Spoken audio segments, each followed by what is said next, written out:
Good morning সবাইকে। আশা করি তোমরা সবাই ভালো আছো, সুস্থ আছো। আমার আরেকটা নতুন ভিডিওতে তোমাদের অনেক অনেক স্বাগত। ইন্ডিয়া থেকে ফেরার আগে আমরা ঘুরতে গেছিলাম ইকো পার্ক। প্রথমবার গেছি, বেশ মজা হয়েছে। আসো তোমাদের সাথে শেয়ার করি পুরো দিনটা আমরা ওখানে কিভাবে কাটিয়েছিলাম। ইকো পার্কের 2 নম্বর গেট দিয়ে ঢুকতেই দেখতে পেলাম দাঁড়িয়েছিল টয় ট্রেন, কিন্তু সেই টয় ট্রেনে আর এবার চড়া হলো না। যাই হোক, সেটা তোলা থাক পরের বারের জন্য। তারপরে একটু এগোতেই এই সুন্দর লেক, অসাধারণ একটা ভিউ। গুনগুনেরও বেশ মজা হচ্ছে। গুনগুন নিজের ফোনই নিয়ে নিয়েছে ভিডিও করবে বলে। আমিও ভিডিও করছিলাম, সেই দেখে ওরও ইচ্ছা হয়েছে ভিডিও করবে, তাই সে ফোন নিয়েই হাঁটছে। একটু এগোতেই দেখতে পেলাম অনেক রকমের খাওয়ার দোকান, ফুচকার দোকান, আইসক্রিমের দোকান, নানা রকম শরবতের দোকান, আর এছাড়াও অনেক রকম।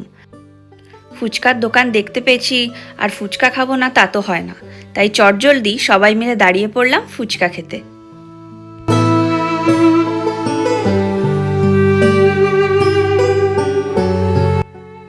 ফুচকার দোকানটার পাশেই ছিল এই গোলার দোকানটা। এবার গরমকাল, একটু গরমও লাগছিল, তো সেই জন্য নিয়ে নিলাম একটা গোলা। আর কিন্তু খেয়ে খুব একটা ভালো লাগেনি, ওই ঠিকঠাক মোটামুটি। গোলা জিনিসটা যেহেতু পুরোটাই বরফ, তাই সেটা আর গুনগুনকে দেওয়া হয়নি। গুনগুনকে দেওয়া হয়েছিল এই আইসক্রিমটা। আমাদের পৌঁছানোর 1 ঘন্টা পর জয়েন করলো দিদিরা, আর দিদিরা আসার পরে খাওয়া হলো মোমো। আর খাওয়ার পর্ব এখানে শেষ করে এরপরে ইকো পার্ক ঘুরে দেখার পালা।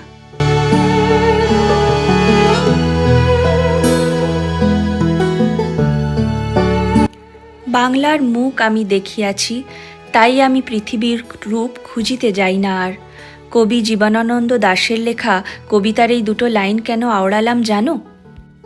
কারণ এই পাখার আড়ালে রয়েছে এক অদ্ভুত সুন্দর শান্ত স্নিগ্ধ বাংলার গ্রাম। ইকো পার্কের অনেক আকর্ষণের মধ্যে এক বিশেষ আকর্ষণ এই গ্রাম। সুবিশাল জায়গা জুড়ে তৈরি হয়েছে এক গ্রাম বাংলার প্রতিচ্ছবি। গেট দিয়ে ঢুকতেই দেখতে পেয়ে গেলাম রথতলা। সেখানে কিছু ফটো তোলার পরে আমরা আগে এগোলাম। আগে এগিয়ে দেখতে পেলাম ধানগোলা থেকে শুরু করে গোয়ালঘর, চণ্ডী মণ্ডপ, তারপরে বাংলার পাঠশালা, বাংলার হাট, সব কিছুই তৈরি হয়েছে খুব নিখুঁতভাবে। আসো তোমাদের সাথে শেয়ার করি এই জায়গাটা কত সুন্দরভাবে তৈরি করা।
ব্যাস, আমাদের এখানে ঘুরে দেখা শেষ। খুব সুন্দর একটা অনুভূতি ছিল। তারপরেই আমরা চলে এলাম আবার যেখান থেকে শুরু করেছিলাম সেখান থেকেই আমরা বেরিয়ে যাই। তারপরে আমাদের বেরোতেই দেখলাম এই সোলার ডোমটা। এর ভেতরেও ঢোকা যায়, কিন্তু যেহেতু আমাদের হাতে সময় ছিল না, সেহেতু আমরা এখানে আর ঢুকিনি। কেন কি আমাদের দ্বিতীয় গন্তব্য ছিল ধামসাদা ট্রাইবাল কিচেন। ইকো পার্কের ভেতরেই এই রেস্টুরেন্টটা। হেঁটে বেশ খানিকটা যেতে হয়, তাই আমরা ঢুকিনি, কেন কি আমাদের ওখানে আবার টেবিল বুক করা ছিল, সেই টাইমে পৌঁছাতেও হবে।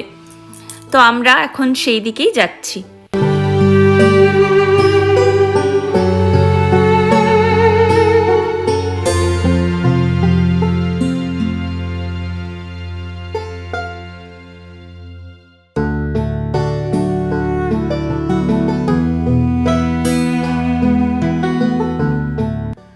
ব্যাস বেশ খানিকটা হাঁটার পর আমরা পৌঁছে গেলাম রেস্টুরেন্টের সামনে।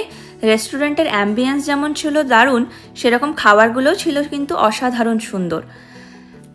হয়তো তোমরা অনেকেই এখানে এসে খাবার ট্রাই করেছো, কিন্তু যারা করোনি তারা একবার এসে এখানে খাবার ট্রাই করতে পারো। খাবারগুলো কিন্তু অসাধারণ ছিল।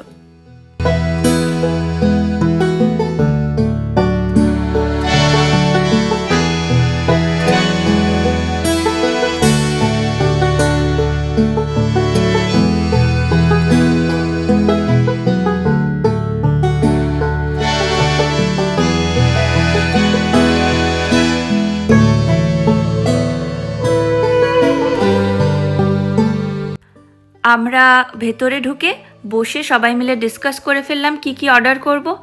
ব্যাস এবার একে একে অর্ডার করা হয়েও গেছে। তো আমরা শুরু করেছিলাম গন্ধরাজ ঘোল দিয়ে, দারুণ খেতে ছিল।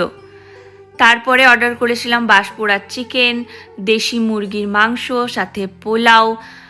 আর মার যেহেতু ছিল নিরামিষ দিন সেদিন, তাই অর্ডার করেছিল ডুমুরের ডালনা, সেটাও কিন্তু ছিল অসাধারণ।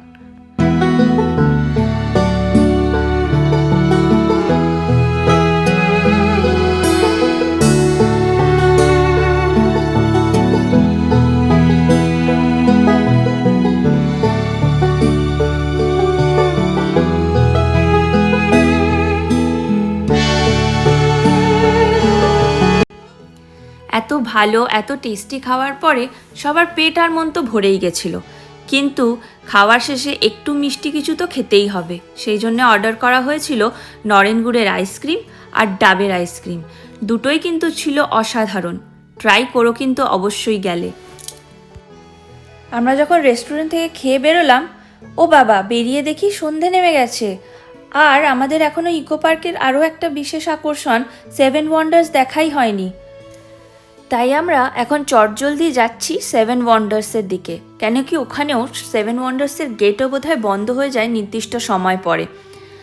আমি ইকো পার্কটা ঘুরে দেখতে দেখতে আমার মনে হলো আমরা যেহেতু পুরোটাই পায়ে হেঁটে ঘুরেছি, কোনো রকম সাইকেল বা কিছু রেন্ট করিনি, তো আমরা যদি দুবারে আসতাম তাহলে হয়তো আমাদের এত কষ্টও হতো না। একটু পুরোটা পায়ে হেঁটে ঘুরতে বেশ একটু কষ্টই হয়েছে। আর সাথে যেহেতু বাচ্চা ছিল, মাঝে মাঝে ও কোলেও উঠে যাচ্ছিল, আর ওকে গরমের মধ্যে কোলে নিয়ে চলতে একটু তো কষ্ট হচ্ছিল। তাই আমার মনে হলো যদি দুবারে আসতে পারতাম তাহলে খুব ভালোভাবে ঘুরতে পারতাম। যেহেতু আমাদের ফেরার সময়ও হয়ে যাচ্ছিল আর সময় ছিল না, তাই আমাদের একদিনেই সব কিছু দেখতে হয়েছিল। ভিডিওটা এডিট করতে গিয়ে দেখলাম সব কিছু যদি একদিনে দিয়ে দিই একটা ভিডিওতে, তাহলে ভিডিওটা অনেক লম্বা হয়ে যাচ্ছে, তোমরা দেখতে দেখতে বোর হয়ে যাবে। তাই সেভেন ওয়ান্ডার্সের ভিডিওগুলো আমি পরের ব্লগে শেয়ার করব। খুব জলদি দেখা হবে আবার একটা নতুন ভিডিওতে। সবাই ভালো থেকো, সুস্থ থেকো।